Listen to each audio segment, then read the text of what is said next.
Hey, what is up, everybody? Welcome to Pop Culture Philosophers. I am your host, Rockin Robbie Billups, and today it is Friday, so it's time for a fantastic Friday with Rockin Robbie, Rantin Rex, and awesome Amy. So let's bring in Rex and Amy. How are y'all doing? Why do Very I have good. the only crappy nickname? I mean, we We're can good. workshop it if you want, Rex, but ranting, I mean, it's kind of appropriate. You know what I'm saying? No, I expect nothing less than from a Cowboys fan, so whatever. Sure. How are y'all doing today? Happy observed Veterans Day, everybody, by the way. We're doing okay. How about you, buddy? Oh, I'm doing fantastic. It's a fantastic Friday. That's what we do here at PCP is we have fantastic Fridays and there's no excuse. And anybody on my staff that doesn't have a fantastic Friday, they're gone. It's done. It's over. Then it won't be a fantastic Friday for sure at that point, right? Well, they could have made it a fantastic Friday. Anyway, that's just a joke. I don't roll PCP like Dr. Doom or anything like that, but maybe I do. All right. Well, we're here today to talk about a few things. The title of the video is Can Marvel Rebound as the Actor Strikes End? Because, number one, station, pop, boom, the actor's strike is over. It's done. Studios are rushing back into production. In fact, now there's a rush to get talent and to get production sets and sites and stuff. And like, there's a mad dash by all these studios to get these projects back going because it's been like 6 months now where everything's been basically halted because of the writer strike and then the actor strike. And now they're both officially finally over.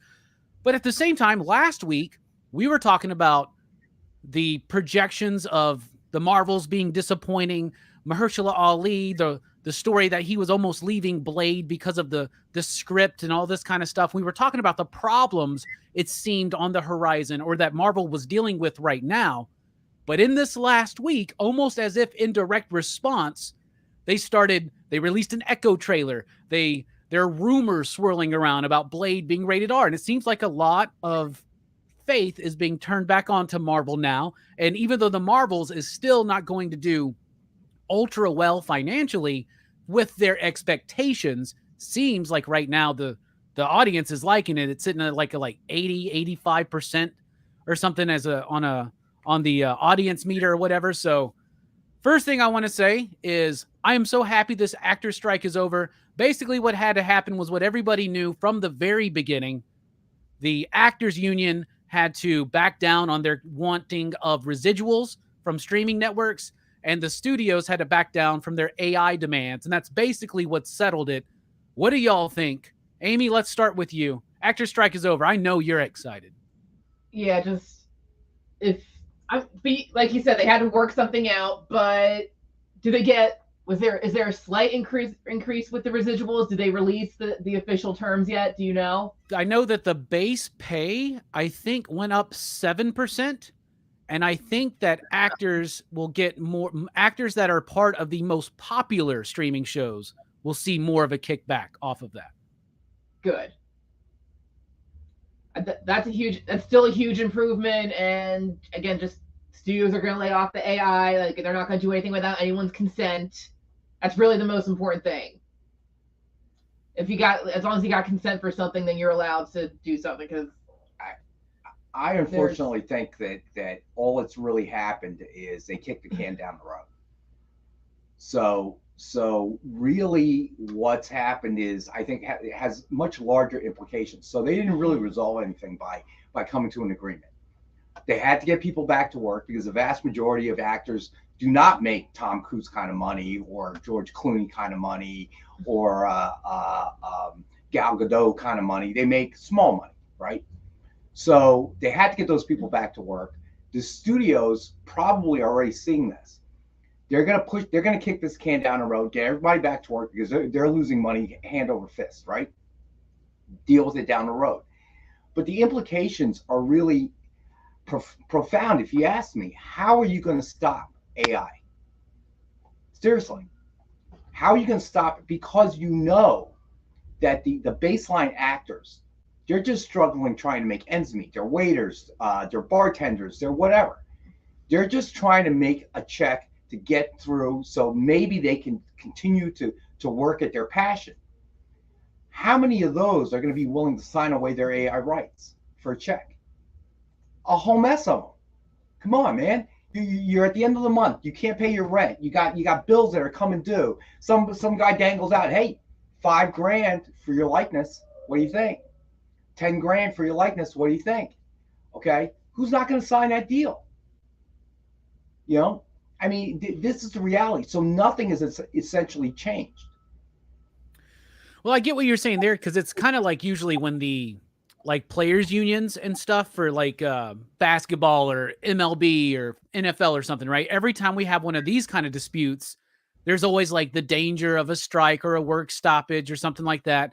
And what always happens is they just kind of come to terms and, like you said, kick the can down the road a little bit further. So it's like when they fund the government, right? And they're like, it's like the same thing. It's like you just keep kicking it. But is that not the point of negotiation in these kind of deals, Rex, is to just kind of kick that can down a little bit further? I mean, do you know of any business organization or union that's ever negotiated and it's like, okay, we're good now for forever? Yeah, but here's your problem. Okay, so your comparison to a professional sport doesn't fly. Okay, because you have way more actors doing their work, doing whatever they're doing. Okay, and way more extras than you do in the NBA and MLB and in the NFL. Okay, if you're a player, even if you're an unknown player or even on a practice squad, you are a limited grouping of people. There's a finite number. Okay, and within that finite number, you have the ability to excel or not excel. Okay, this is different. This is an art, and there's so many people that are involved in it. And what I see is essentially nothing has really changed. You're talking about 7%, 7% on residuals. Okay, they didn't get anything. Okay, because what you really needed was you need to see where are the residuals coming from. What's the math of the residuals? Well, I don't think the raise was in residuals at all either. The raise was like in base level pay, right? So it's like 7% more, which is actually 2% more than the writers and the directors negotiated in their contracts this year. So I agree with Perry Comics. Nothing has changed. Okay, so it's still the studios that control it. The only significant shift that happened this year in that, okay, was studios still hold all the power. Okay, they're call it what you will, the big name actors, whatever. Okay, appreciate their solidarity and everything else, but really none of this affects them, right? So it's your frontline actors, extras, whatever, that are being affected by this. And what do they get? 7% after how much time? 6 months out of work. How much time will it take to make up that 7%? After all 6 months worth of work. So how long before you're whole again? Think about it, if ever. So essentially, they didn't get a thing. The only game changer, and it's a shame that there's no way to really kind of, I don't know, maybe it opens something up. Maybe movie theaters start to play a larger role. But essentially, the biggest change was, of course, Taylor Swift. She pretty much thumbed her nose at the entire Hollywood machine and said, you know what? Fine, I'll make it myself. Okay, I'll promote it myself. I'll get somebody who will play the movie in their theaters. I'll hook up with them. That was brilliant. Theaters struggling, they needed something. Okay, Hollywood, the studios aren't helping them out. They won't do anything to help them out because they hold all the cards. Taylor Swift finally showed, you know what? There's another game over here, guys. Check it out. Now, how does that relate into what we're talking about? I don't know. Okay. I don't know. I just know that I just know that recent Swiftie convert Rex loves to bring up Taylor Swift at any show or for any topic that he possibly can. If you are in support of the actors, the writers, all of them, then you should be a Swiftie too, because she took those studios and knocked them on their ass. That's what she did. They did not see that coming. They were like, "Oh no." Yeah, but Rex, I think that a concert film is different than what we're talking about when we're talking about like scripted made film. Not in this instance, because even concert films went the traditional route. Okay, you had to find a studio, you had to find somebody to actually produce the film, you had to have somebody to market the film for you, you had to use their connections with the movie theaters to get it shown. Okay, which screens are they going to be on? So even though the may be different, the method, okay, was always the same. The studio still held control. That's where they went south with Taylor Swift. They wanted all of it. Okay, so they're like, no, don't release it now. We want to release it after your concert tour is over. So all those peons that couldn't afford your concert tickets will stream to go. We're losing you.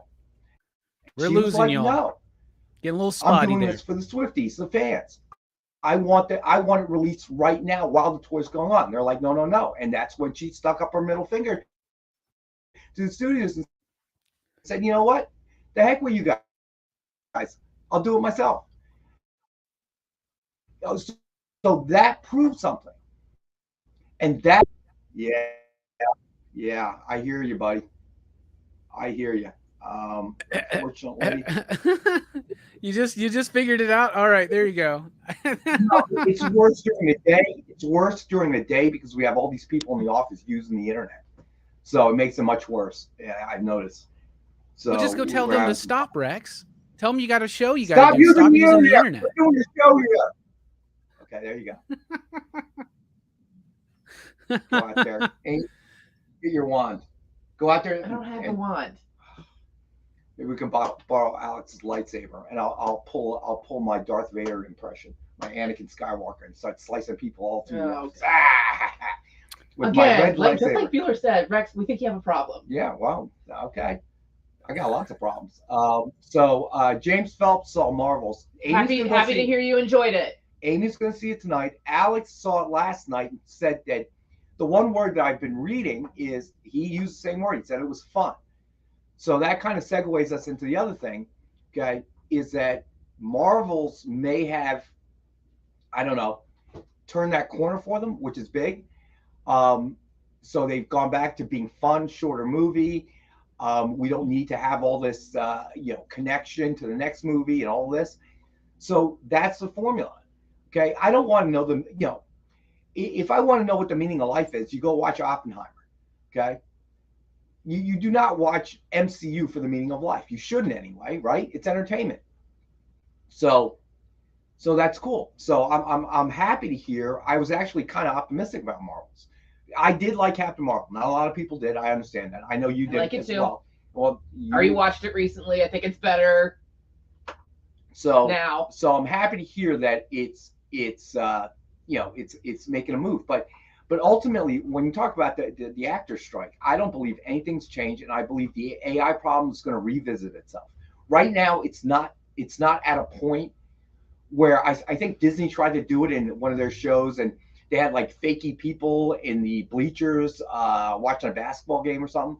And you could tell that, oh my God, it was creepy. It was like mannequins sitting behind the first two rows, which were real actors. But that technology is going to get better, right? So what happens then? How are you going to stop it? Yeah, I was actually curious, because technically they've been using AI since like those early days where they would like do computer generated crowd shots, right? And they've been doing that for years at this point, right? And I was wondering, was there some kind of pushback from because there are people that they're professional extras, right? We're talking about actors who never really see them on screen, but they're on screen. They're part of a crowd. They get paid. They're part of that industry. They're part of the guild. I wonder if they started kind of pushing that when that was first happening, or is it more about just these things about Bruce Willis signing his likenesses away and stuff like that? It's technology. I mean, probably the best example is video games. If you think about it. Now, I think way back in the 1970s into ancient history, the foggy ancient history. I remember I bugged my mom for months. That's when the Pong game first came out, right? And I bugged my mom for months, and she finally bought it for me for Christmas. And I had to hook it up. And you had these two wires that you had to hook up called the RF modulator, right, to your antenna TV in order to get the screen. So hooking it up, and hours upon hours, 2 sticks and a square ball, and I would be playing both sides, right? And now you look at a video game, I can't even tell the difference. Is that a real person? Is that not a real person? and that's within my lifetime. So I think that the issue of the AI thing is becoming one where, all right, we've already tried it in different movies, Tron, um, Mandalorian, where they use AI generation. They put an actor in there and generate, Luke or whatever. Okay, so in another 10 years, where's that technology going to be?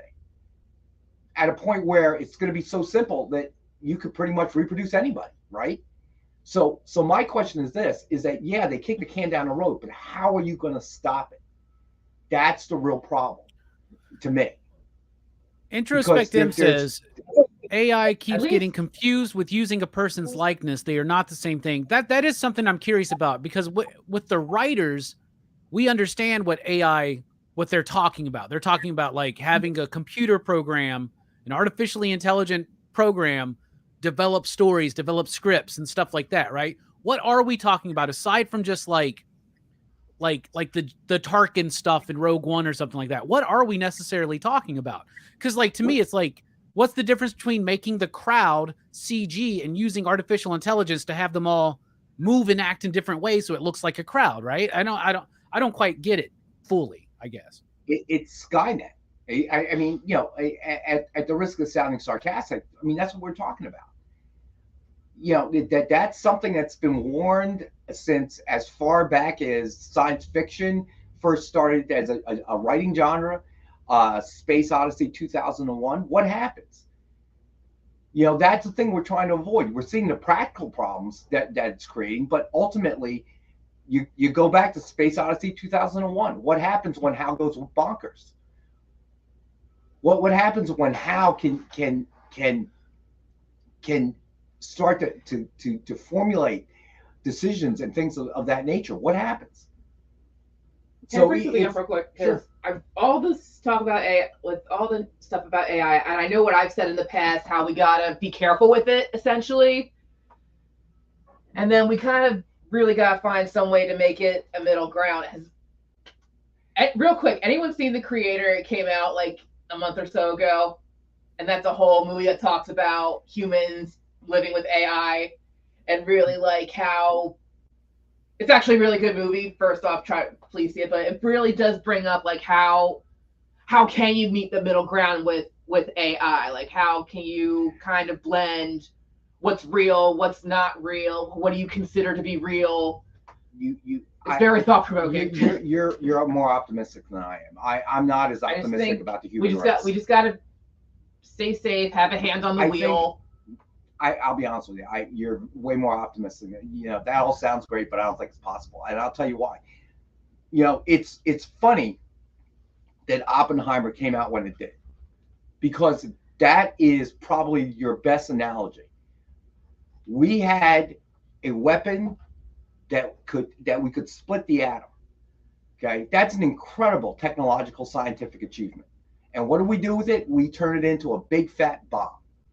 Okay, that has the potential of annihilating the entire planet. And then what did we have? We had the Cold War, where two countries continued to build, nuclear ICBMs that could destroy the planet 100 times over. And we're somehow going to come to grips with AI and how to live in a way with AI that's going to be an equilibrium. I doubt it.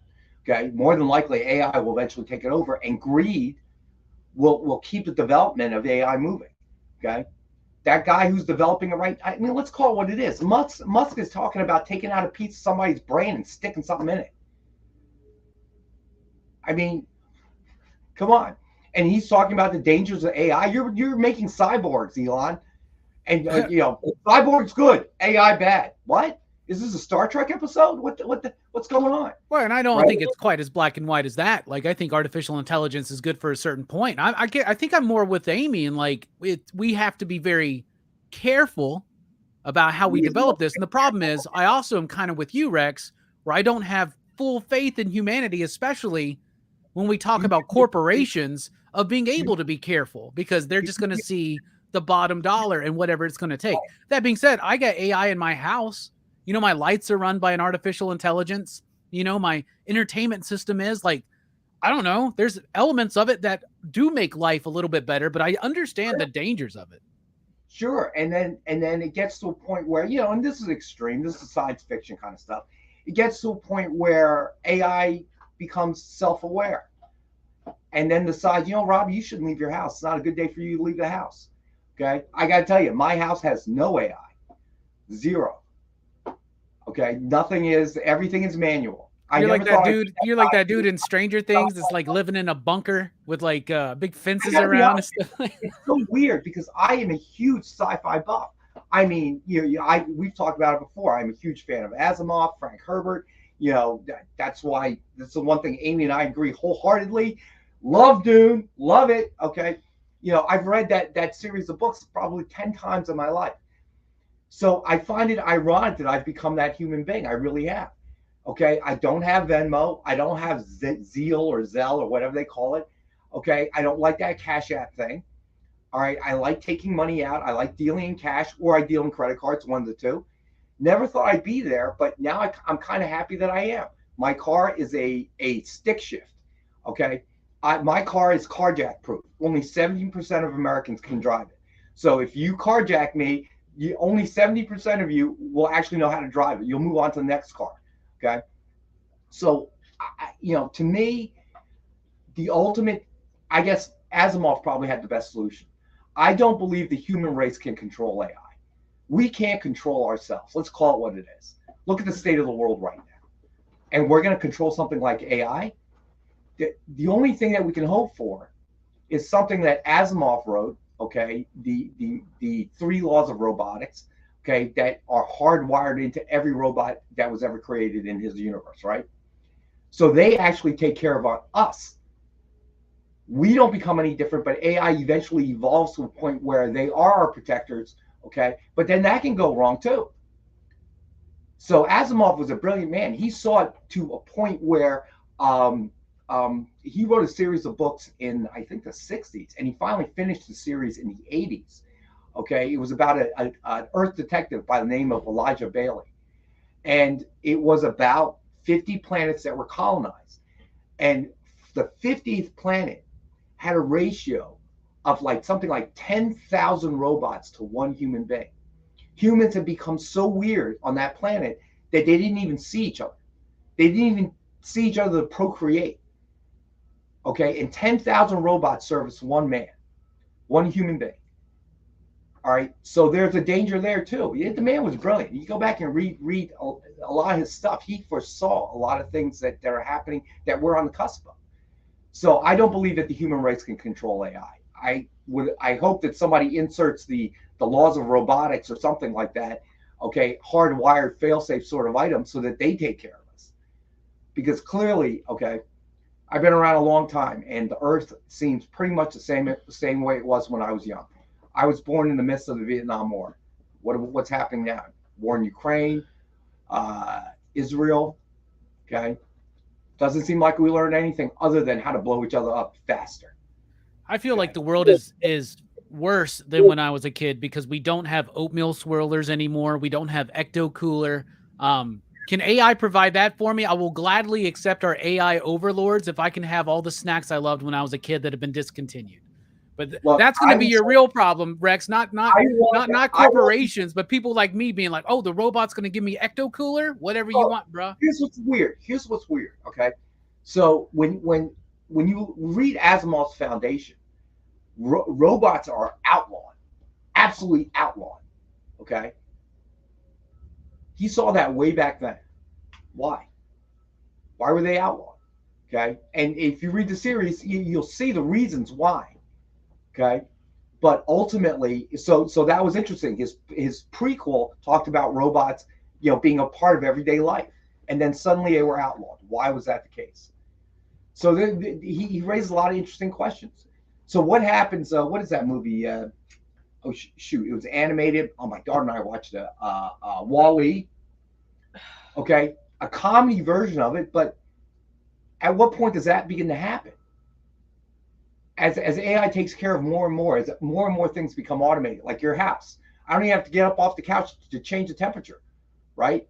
I'll just talk to Siri, or I'll talk to whatever, and have them change temperature. I don't have the temperature control one yet, but now I'm adding it to the wish list. No, Santa may bring it. Santa may bring it. Isn't it crazy, like how all the sci-fi stuff that we've seen in the past, whether it's Wall-E or Blade Runner, or because like all the ones that ask the question like what do you consider human, what do you consider not human, and what's real and what's not. Like, isn't the whole point of Blade Runner like do androids dream of electric sleep? You bring up a very good point, because here's the thing: does science, get its cue from science fiction? Because one of the most nostalgic movies was that old movie Trip to the Moon, where they shoot the artillery shell and it gets caught in the moon's eye. You know which one I'm talking about, right? Journey to the Moon. Journey to the Moon. Yeah. We hadn't been to the moon yet, and then all of a sudden we go to the moon.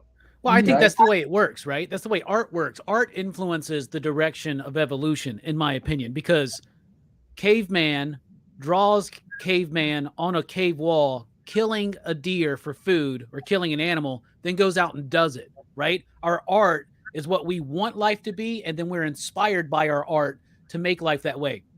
Do you think flat screens did the idea of flat screens come from Star Trek? Do you know what I'm saying? Like, did the idea of the ion drive come from a warp drive come from Star Trek? There's a lot of things that have been directly influenced. And the thing is this: nerds of sci-fi become scientists and engineers and want to create the cool stuff that they saw in their fantastic fictions when they were kids, right?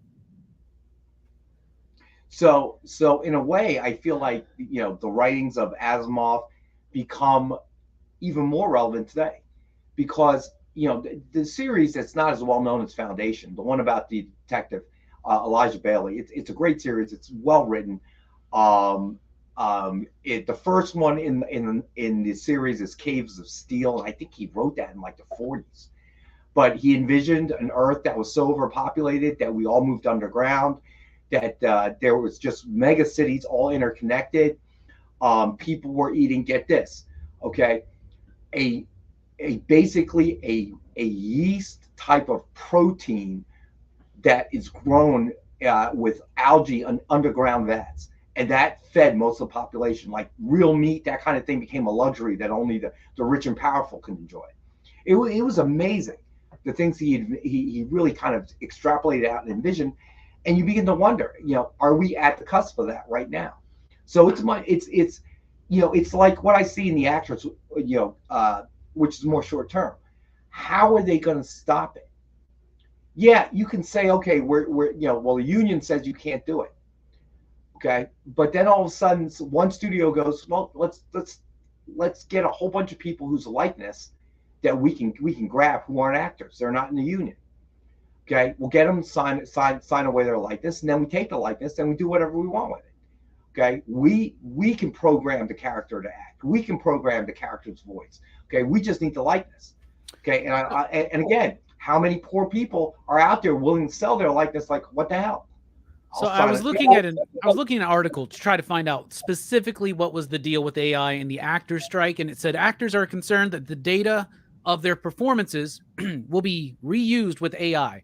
New processes such as the machine learning AI systems that improve with time could turn an actor's performance in one movie into a new character for another production or a video game. Actors feel an urgent need to control how AI manipulates their image.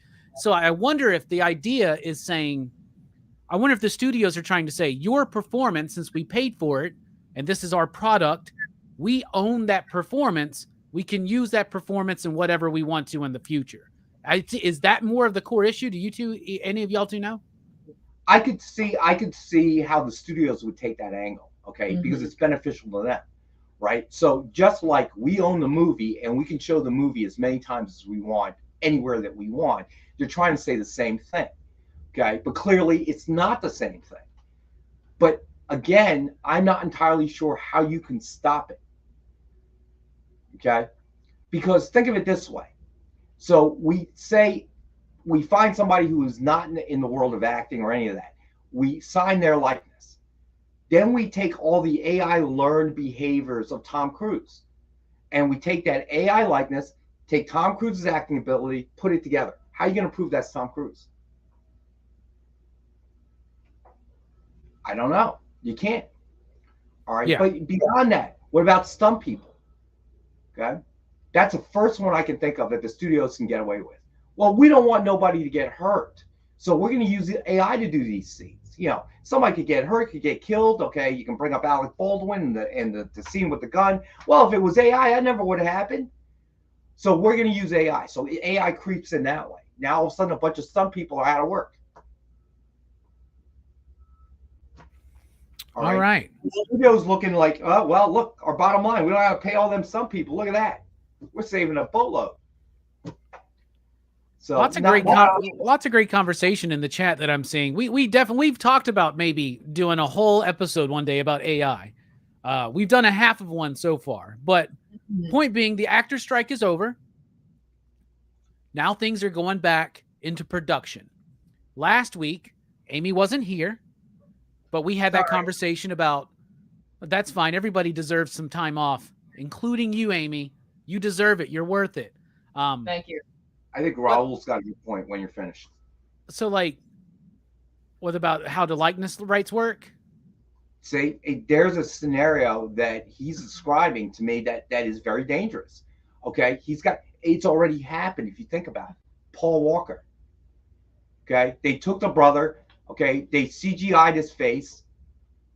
All right, you wouldn't think of that in that instance. You know, Paul died tragically. They need to finish the movie. They wanted to make a part of it. Yeah, it's all good. But you see that, right? That opens that door right there to what Raul's suggesting.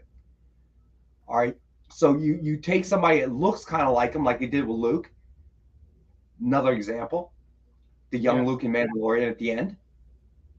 How are you going to stop that? This is what I'm going to do. I'm going to put on my Asimov hat, my Philip K. Dick hat. I'm going to project my sci-fi thoughts into the future. Asimov didn't wear a hat. All right. Well, I'm going to put on my glasses, my Asimov glasses. And fair enough. So I don't think Philip K. Dick wore hats either. Maybe he did. I don't know. He thought a lot of people were after him. So maybe he actually was wearing tinfoil hats. But in the future, at some point, there's going to be some kind of agreement. Like certain actors are going to be cool with it and okay with it and this and that. And our streaming service then in the future will be, I want to watch an action movie set in the future that's futuristic with space lasers, and it's got Vin Diesel and it's got Gal Gadot and it's got this person in it and this is, and I plug in the story and then they show me the movie that I wanted to see. Right? Is that where we're going? Right? That seems like it. Heck, with virtual reality, why aren't you part of the movie? Hey, exactly. You know what? And I'm going to be the star. I'm 007 in this movie. Okay. You know, there's a lot to be said there. I mean, there's a lot to unpack, obviously. You know, Raul, I like his point because to me, that is a loophole that they're going to try to squeeze out.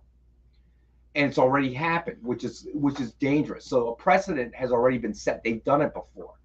The conditions might change, but now that, you know, so they want a movie to do $100 million on box office. Well, because you'll make 50 million. Okay, because a movie costs 50 million to make. But what happens if you use AI and the movie only costs 30 million? Now you're making 70 million? Wow, that sounds pretty good, right? So I just see this creeping in. There you go, Jay. Yeah, my movie will be me lecturing James Bond. Okay?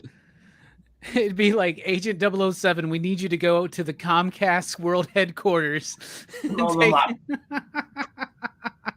Blow them up, James.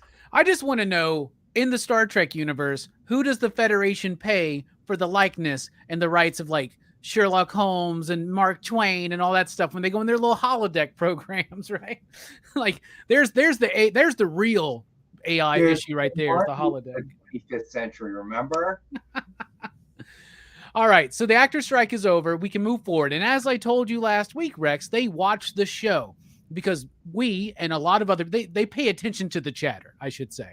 So a lot of chatter last week, right on the cusp of the Marvels coming out. Now, there are a lot of haters of Brie Larson, a lot of haters of Captain Marvel. So a lot of that kind of starts getting flooded out there. But then You got the Mahershala Ali Blade thing. You've got this thing. You've got this thing. And we're talking about, yo, Marvel's really feeling it right now. They're not as successful, whether it's from a business sense or from a fan sense, as they were.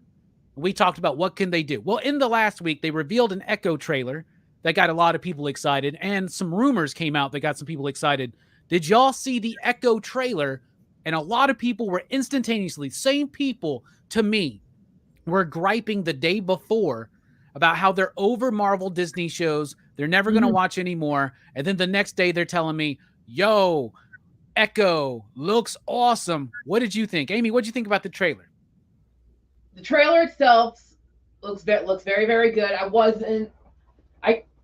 didn't watch all the Netflix Marvel shows at the time they came out. I'll probably get there eventually, but as of right now, it looks like an interesting story. It looks very grounded. I want to learn more about this new character. And exactly like you said, all the people who say they hate Marvel's never going to come back, I hate it now. Yeah, all of a sudden, like, oh my God, this actually looks really good. Like, they're back. This is incredible. Like, guys, make up your mind. Make your mind. Like, are you going to stick around or not? Make up your mind and stop complaining. Just, we don't want to hear it anymore, okay? Okay. I thought the first time I watched the trailer, I was like, oh, everybody just thinks this is awesome because it's got violence in it, right? Like, it's not proving to me anything. But then I started thinking about it. And then I watched it again and I was like, it does have the violence, but it's not just violence. It seems to be a more adult, a more brutal and honest kind of portrayal of a story involving this. It's their first MA rated show. Yeah, so it makes me wonder, like, because one of my things, like, and they're not gonna, you can't change the direction of Echo within a week. But this goes back further. I think it goes back to when Daredevil showed up on She-Hulk, and me and a lot of other people were saying, I mean, I liked that version of Daredevil in that episode of She-Hulk.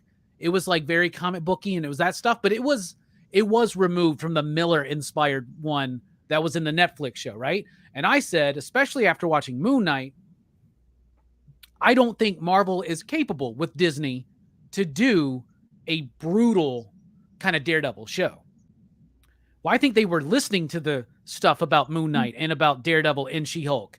And I think they intentionally now are like, because like Kingpin in Hawkeye, Kingpin came across to me as super goofy and not as grounded or as real of a threat as Vincent D'Onofrio portrayed him in that Netflix series. In this trailer, that's the one I'm getting. Actually, a little bit of a blend because he's still wearing the white suit, right? So he's like comic book Kingpin, but he's brutal. When he looks at Maya and he's like, don't be afraid. And I'll watch anything with Vincent D'Onofrio playing anybody, to be honest. He's such a brilliant actor.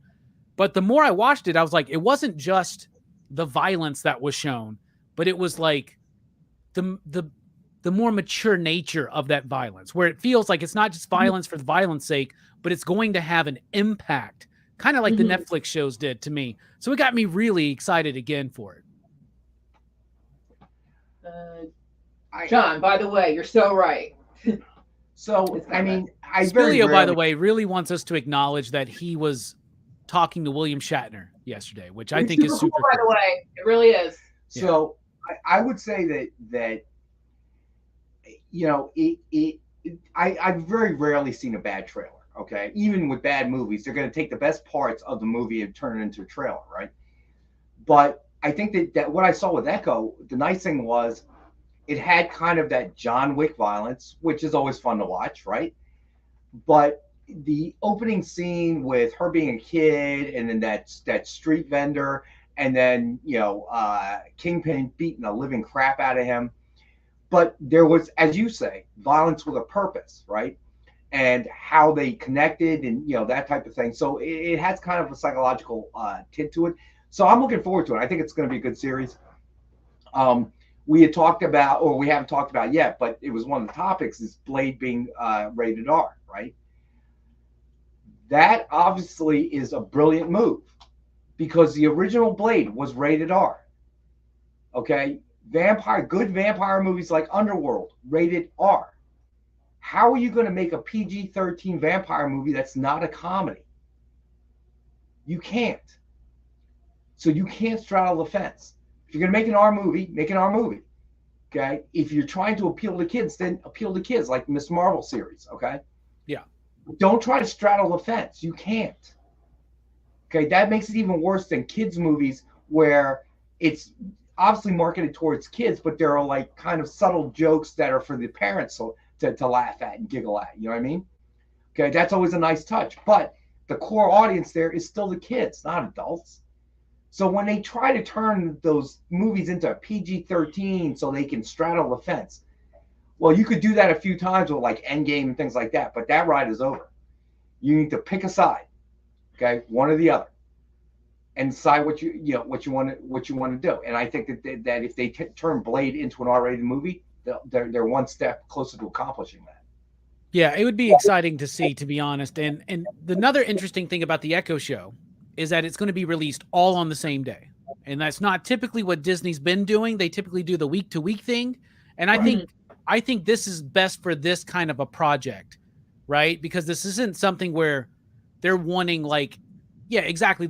It's a smaller audience for it. I mean, it doesn't mean smaller, like as far as the size and number, but like smaller as far as the target. Like, yeah, you don't want to target kids for something like this. And I think Disney needs to learn, and I think they are trying to learn, that they can actually have the Marvel brand with a bunch of different audiences targeted for different projects, right? And now knowing that they're taking over Hulu and actually merging Disney Plus and Hulu into one package, they're going to have to do that. They're going to have to really understand that Disney is more than just the family-friendly, all-ages kind of stuff, right? Again, they've been doing that in secret for years, secretly producing stuff that is more for adults than just children. Like, yeah, they have their main face of the Disney Castle, blah blah blah, but like they still like being able to fund different projects that can reach everybody, not just one demographic. You're right.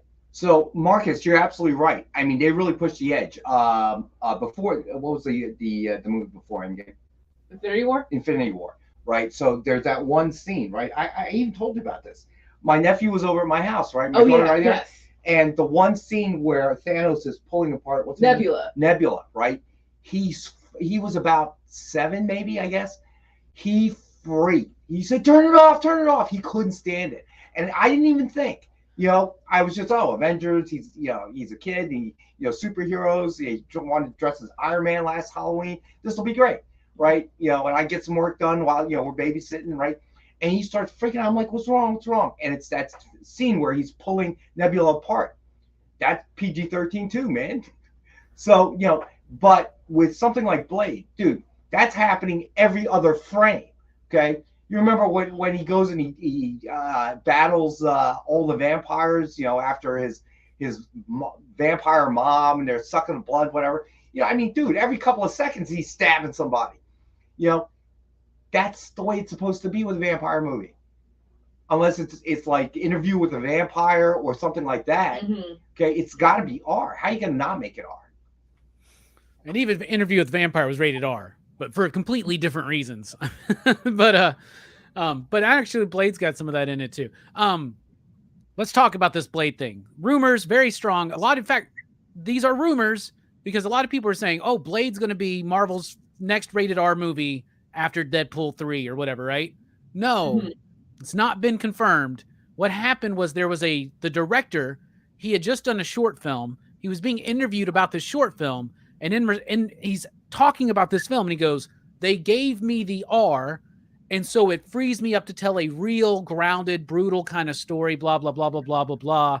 Much like Blade with my next project, which I hope to bring some of that energy into.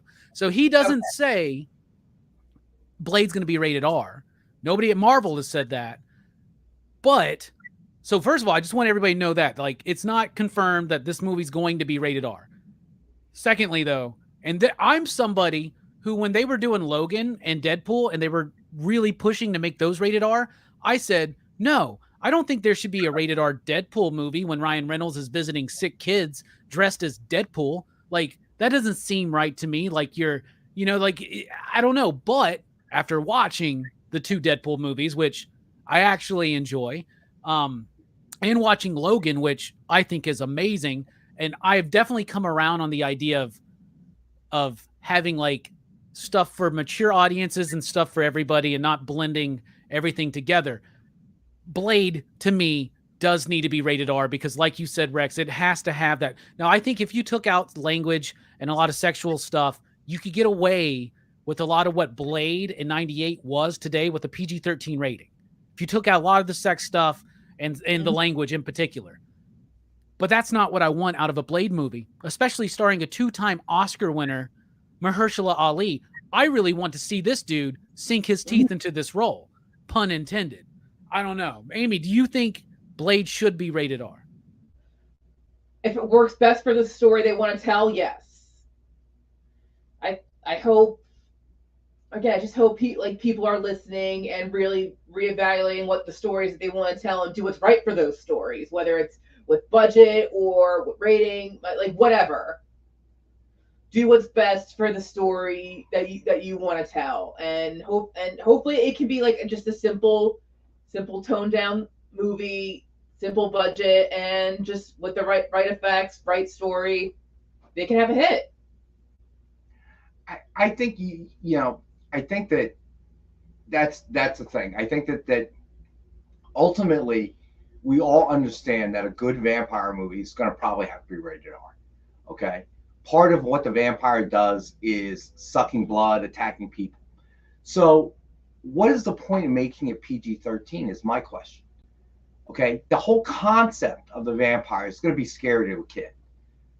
So do you think that a cleaned up version where the vampire doesn't curse as he's sucking the blood of a living human being is going to make it better? So I kind of look at it this way, is that becomes, and we've talked about before, the tail wagging the dog. If we're saying that this is an art form, which I agree that it is, why are you letting some bean counters make that decision? It's like somebody telling saying, oh, while he was painting the Mona Lisa, somebody go, I don't know, I kind of make her hair blonder. It's like, because it'll sell better. Is that why art is created? I know to a certain extent it is. Okay. Yeah, John, Twilight made me want to puke. I love you, Big John, but I could not stand it. That was not a vampire movie. That was a rom-com, dude. Okay. Are you kidding me? Okay, vampires falling in love. You're dead. You're the undead. Okay, go suck some blood somewhere, please. All right. And yeah, I watched about 30 minutes of the first Twilight movie and I was done. I never watched another one. I was about to be like, rom-com. That movie's got to be funny to be considered a romantic comedy. Then I was like, no, it's actually hilarious when Edward's out there sparkling in the sun and he looks at her and he's like, you hate me. I'm ugly. And I'm like, well, you're literally sparkling, bro. Like kids' toothpaste. What is going on? I'm such a monster. Yeah, because he's like one of the most beautiful men you'll ever see, sparkling in the sun. He's like, I'm so hideous. You know what I would love? I would love Blade to show up, okay, in that scene. Yeah, I'll make you ugly. Bang. Okay. There's a Mark Miller did an Ultimate Avengers run, and it's basically Twilight. It's Edward and what was her name? Bella? Was that it or something like that? Whatever. Yeah. But it was them two doing their little thing, and Blade shows up, and he's like fighting them, and he's about to cut his head off, and he wakes up. It's a dream, and Blade goes, "Damn! Every time I wake up before the dream ends." How funny would that have been? Seriously. Okay. Like, and then Blade lectures Bella at the end. What's wrong with you, girl? Have some respect for yourself. There's no good living men out there. You got to mess with the undead. And Introspect's got a good point too. Different kids find different things very intense. When I was a kid, I could watch Nightmare on Elm Street. I could watch Friday the 13th. That stuff didn't get me as much. There was the bus scene in Friday or Nightmare on Elm Street Part 2. That did get me, but like I could watch all that stuff. But Deadly Friend terrified me when I was a kid. I just could not handle it. The Thriller video from Michael Jackson. It should be I can let young Robbie watch a Michael Jackson video. All of a sudden I'm crying in the other room, screaming. Like it's so weird. I was at a wrestling match with my buddy Wrestles, and there was like this dude got thrown over the banister into the crowd and they were beating on him. This kid just starts crying. And everybody, I was like, oh, that's so like, she doesn't realize it's fake. And like, I mean, of course, like certain kids, some things will, other kids are, by the way, are like, break his arm. So, again, that's a decision for parents to make, in my opinion. All right. So the movie should be whatever it's going to make it a good movie, as Amy said. Not trying to straddle the fence like, well, if we make it R, we're going to lose all of this revenue. Okay, that can't be the decision, and that's kind of feels like what MCU and DCU have been doing, to a certain extent. Now, how do we tie this movie into the multiverse, into this movie, and then into this movie? Okay. And then the pandemic hits, and all of a sudden it's out of order, and now you've got a real problem. Okay, well we'll just take some duct tape and we'll patch it up. Okay, we'll fix it. And then what you've come out with is a whole run of mediocre movies, and some not really even reaching mediocre. So I think that Blade, if it is indeed R, is a good thing. All right, I think what they did with Marvel's shorter running time. Everybody says the one word I've been reading about is it's fun, which is what it's supposed to be. All right. And they didn't try to kind of load up the wagon with all of this, stuff to extend to another movie and into the universe. And we're going to do this, we're going to do that, just to make a fun movie. Okay. And people will watch it. What happens next happens next. They're trying to string it all together, and that really hasn't worked. I like it. A basic point, I guess, is make the movie that you need to make regardless. Don't worry about that stuff. Just make the movie you need to make, and the audience will be there as long as it's good. Right? So, Agreed. All right. Great conversation, Rex and Amy. Thank you for joining us. What you got coming up? All right. Well, we've got original art tonight at 7 p.m. with Nick on the EXP, Eastern time, of course. Robbie and I and John will be back on Monday night. And we're going to have all the great books you see out here. A lot of sketch covers from all the new artists, too, like Dan Needlinger, Jessica Court. Really love their stuff. Got some surprise packs, signed books, you name it, we've got it. Nice. It's always a good time hanging out with you guys over at the EXP. There's a link to that exact Monday night show in the description below.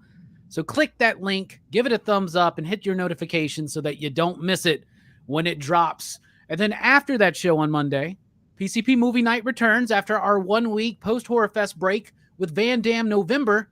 We're going to be talking about Bloodsport, one of the greatest films in the history of cinema. And if you don't like it, just don't even show up. What'd you say? I'm shocked you didn't give the Academy Award for that. Yes, I would agree. Let's go with that. However, a bunch of video games got inspired by that movie, including Street Fighter and, of course, Mortal Kombat. I love that. We're going to put up our dukes. That's right. Yeah, man. All right. That's going to be a fun show. Join us everywhere. Rex, Amy, thank you so much. You out there in the chat, thank you. If you're watching it on the replay, let us know in the comments below anything you have to say about the topics today, even if you